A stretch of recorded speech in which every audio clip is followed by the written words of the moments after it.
Science and technology के आपके अपने चैनल में सभी दोस्तों का हार्दिक अभिनंदन। दोस्त, आज हम लोग पढ़ेंगे इंटरमीडिएट के फर्स्ट चैप्टर जो हम लोग पढ़े थे, बायोलॉजिकल मॉलिक्यूल्स अर्थात जैविक अणु। जैविक अणु क्या है, जैविक अणु किसे कहते हैं, अणु क्या है, परमाणु क्या है, परमाणु में इलेक्ट्रॉन कैसे गमन करते हैं, इनके बारे में हम लोग पढ़े थे। उसके बाद से दोस्त हम लोग पढ़े थे जैविक अणु और उसके बाद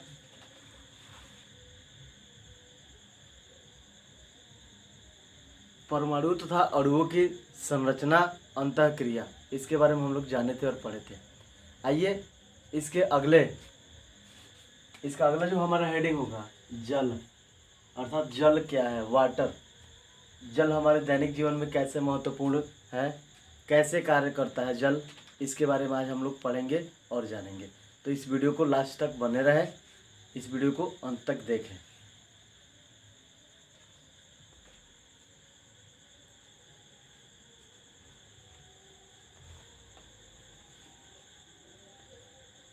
जल अर्थात वाटर। इससे पहले एक छोटा सा हेडिंग होगा संक्षेप में, परमाणु अर्थात एटम। परमाणु किसी भी तत्व का वह सबसे छोटा भाग है जिसमें उस तत्व के रासायनिक व भौतिक गुण उपस्थित रहते हैं। परमाणु अविभाज्य इकाई नहीं है, अपितु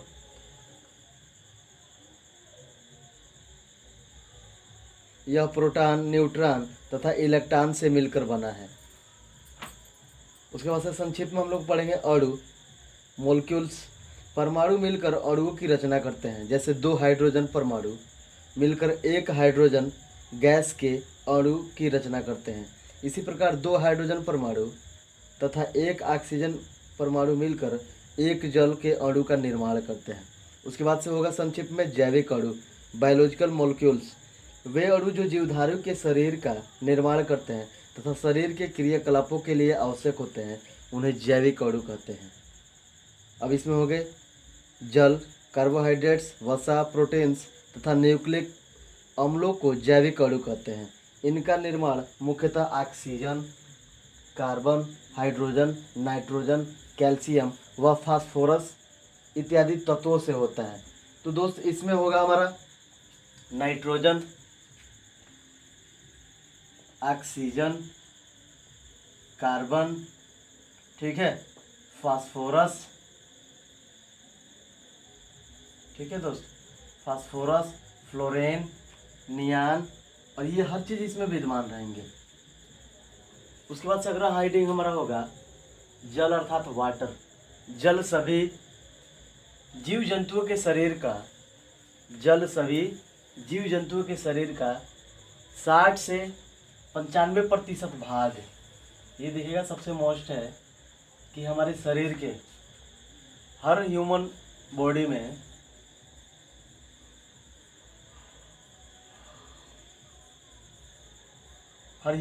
में जो जल की मात्रा होती है अर्थात जो वाटर होता है, उनकी प्रतिशत जो काउंट डाउन की जाती है वो 60 से लेके 95% तक, यानी 60% से लेके 95% तक भाग जो जल ही बनाता है। जल जीवन के लिए आवश्यक है। जल जीवधारियों के शरीर के जीवद्रव्य संगठन में भाग लेता है। इसके अतिरिक्त जल समस्त जैविक क्रियाओं के लिए भी आवश्यक है, क्योंकि समस्त क्रियाएं जल के ऊपर ही निर्भर करती हैं, अर्थात समस्त क्रियाएं जल की उपस्थिति में ही होती है, अर्थात सभी क्रियाएं जो होती है वाटर के बिना नहीं होती है। जो भी डेली बेस पे जो हम काम करते हैं वो भी रूटीन हो, अर्थात मॉर्निंग से लेके इवनिंग तक हर काम जो हमारा है वाटर पे ही निर्भर करता है, अर्थात जल। ठीक है दोस्त, तो सबसे मोस्ट हमारा जल। क्वेश्चन भी आ सकता है कि जल हमारे जीवन में क्यों महत्वपूर्ण है। ठीक है दोस्त, या मानव शरीर में जल की क्या भूमिका है, ऐसे भी क्वेश्चन आ सकते हैं। अभी इसका अगला हेडिंग होगा कि जल का जैविक महत्व। ठीक है, जल का जो जैविक महत्व है वो क्या है, अर्थात जल का जो जैविक महत्व है वो कैसे कार्य करेगा, या जल का जैविक महत्व। ठीक है दोस्त, इसके बारे में जानेंगे और हम लोग समझेंगे। Biological signification of water, biological signification of water. अब इसका पहला हेडिंग होगा घोलक, अर्थात घोलक का मतलब होता है जो विलायक का गुण उत्पन्न करे, जो एक भूमिका निर्भर करता है। जैसे हम लोग नाम सुने होंगे शुगर और जब वाटर, दोनों को मिक्स करते हैं तो ये काम किसका काम करता है, ये एक घोलक का काम करता है, एक मिश्रण का काम करता है ये। उसी तरह हम लोग पढ़ेंगे विलायक अर्थात घोलक का गुण क्या है। जल सर्वश्रेष्ठ विलायक है, जल सर्वश्रेष्ठ विलायक है। अनेक लवण, अनेक लवण नाम भी सुने होंगे आप लोग, हाई स्कूल में पढ़े होंगे। लवण, कार्बोहाइड्रेट्स, एल्कोहल, ये सब क्या है। या इसमें भी आते हैं कि घुलनशील और अघुलनशील, ये क्या है, इनके बारे में। तो इसमें कह रहा है कि लवण, कार्बोहाइड्रेट्स, सरल, एल्कोहल आदि या इत्यादि जल में घुलनशील है, जल में घुलनशील है। ये सब क्या है, जो भी हमारा कार्बोहाइड्रेट्स है, लवण है, सरल एल्कोहल जो है, ये क्या है, जल में घुलनशील है, अघुलनशील नहीं है, जल में घुलनशील है। कोई भी पदार्थ जब जल में घोला जाता है या घोल के रूप में या विलायक के रूप में जब उत्पन्न किया जाता है तो इसके अणु सरलता से गति कर सकते हैं। अतः कोशिका की अधिकांश क्रियाएं जलीय विलयन में ही होती है। जल के घोलक गुणों के कारण ही यह परिवहन माध्यम कहा जाता है। ये देखिएगा सबसे मोस्ट हेडिंग है परिवहन माध्यम। आपका चैप्टर में भी आ सकता है, क्वेश्चन में पूछा जा सकता है कि परिवहन माध्यम क्या है, या परिवहन माध्यम से आप क्या समझते हैं, या परिवहन माध्यम किसे कहते हैं। तो हम इसके बारे में लिख सकते हैं, ये हमारा जो हेडिंग है ये जल सर्वश्रेष्ठ विलायक है। अनेक लवण, कार्बोहाइड्रेट, सरल एल्कोहल आदि जल में घुलनशील हैं। कोई भी पदार्थ जब जल में घोला जाता है या घोलक के रूप में परिवर्तित किया जाता है तो इसके अणु सरलता से गति करते हैं। अतः कोशिका की अधिकांश क्रियाएं जलीय विलयन में ही होती है। ठीक है, तो ये हमारा होगा परिवहन का माध्यम। अब इसका परिवहन का माध्यम जो है ये कार्य की भूमिका निभाता है।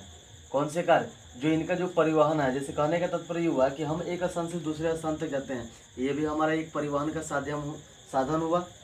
बट उसी प्रोसेस में जो हम ह्यूमन बॉडी में जो हमारा परिवहन का साधन है ये घोलक, अर्थात जो भी हमारा घुलनशील पदार्थ है उसको क्या करता है, घोलने के पश्चात एक जगह से दूसरे जगह तक, अर्थात एक स्थान से दूसरे स्थान तक क्या करता है, ट्रांसफर करता है। जैसे इसका कार्य क्या है, रुधिर में क्या करता है, ये ब्लड में सर्कुलेशन सिस्टम।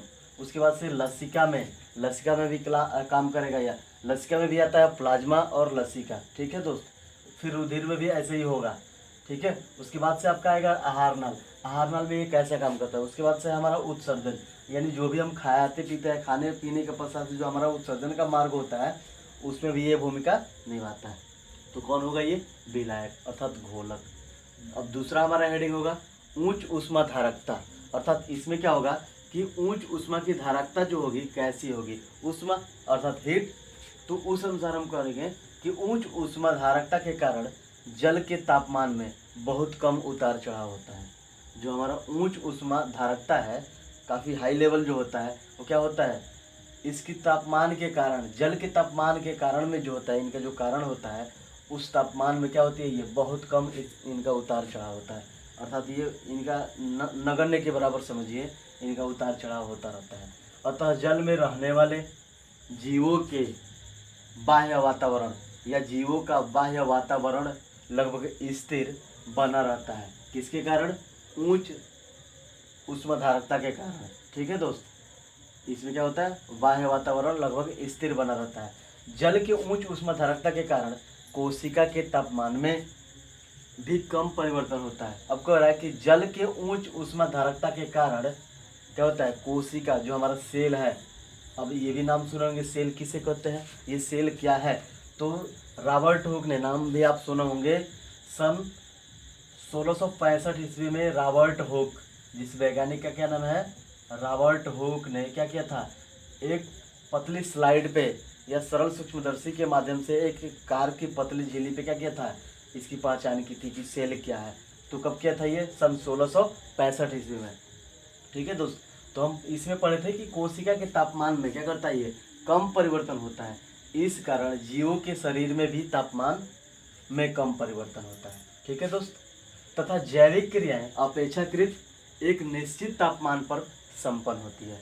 जैविक क्रियाएं एक निश्चित तापमान पर क्या होती है, संपन्न होती है। अब तीसरा हेडिंग हमारा होगा घनत्व तथा जमने का गुण। अर्थात इसमें जो होगा हमारा घनत्व तथा जमने का गुण, ये क्या है, कैसे कार्य करेगा, ये इसके बारे में हम लोग जानेंगे। तो घनत्व तथा जमने का गुण जो है, जमने का अर्थात कि जो भी हमारा वाटर है, एक छोटा सा उदाहरण जल, और एक और उदाहरण आप लोग सुने होंगे बर्फ, जब हमारा आइस है क्या करता है, जम जाता है। तो जमने का पश्चात इनका भी घनत्व क्या है, इसके बारे में हम लोग पढ़ेंगे। कह रहा है कि जल का तापमान 4 डिग्री सेल्सियस से कम होने पर इसका घनत्व क्या होता है, कम हो जाता है। अर्थात कह रहा है कि जब जल का घनत्व 4 डिग्री सेल्सियस से कम होता है तो क्या होता है, ये जल का घनत्व कम हो जाता है ऑटोमेटिक। उसके बाद से और बर्फ पानी पर तैरने लगता है। जो हमारा वाटर है, जो ही ये बर्फ के ऊपर जल के ऊपर जब आता है तो क्या होता है, तैरने लगता है। क्यों, कारण यह है कि जल का जो तापमान है 4 डिग्री सेल्सियस से जब कम हो जाता है तो इनका घनत्व भी कम होता है, और उसी के कारण ये क्या होता है, पानी के ऊपर तैरने लगते हैं। कौन, तो आइस अर्थात बर्फ। ठीक है।